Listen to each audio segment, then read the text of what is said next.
Hello friends, आज हम लोग बात करेंगे कि एक HIV वायरस कैसे नॉर्मल ह्यूमन बीइंग को इफेक्ट करता है।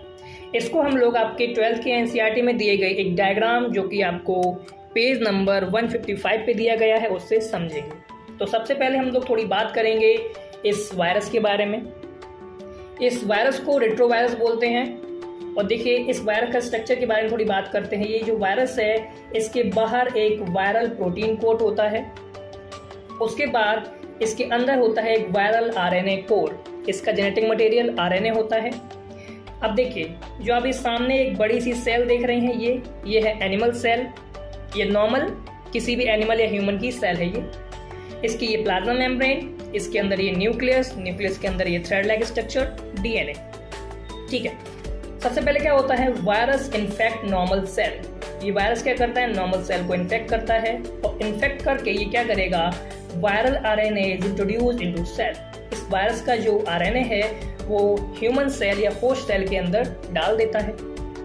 फिर देखिए, viral DNA is produced by reverse transcriptase. इस RNA के पास ये जो वायरस है, इस वायरस के पास एक एंजाइम होता है जिसको बोला जाता है रिवर्स ट्रांसक्रिप्टेज। उसकी हेल्प से ये RNA से DNA बनाएगा।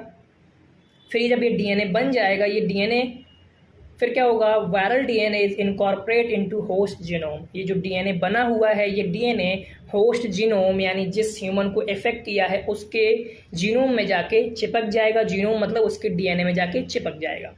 अब चिपकने के बाद क्या होगा, ये उसके DNA को अपने कंट्रोल में ले लेगा और उससे बोलेगा कि तुम अपने सारे काम करना रोक दो और मेरे अकॉर्डिंग काम करो। तो उसको अपने कंट्रोल में लेके उसको अपने अकॉर्डिंग चलाता है और उससे अपने लिए वायरल प्रोटीन कोड बनवाएगा और वायरल RNA बनवाता है। तो वही लिखा है यहाँ पे, new viral RNA is produced by the infected cell. और वायरल प्रोटीन कोड भी बनते हैं।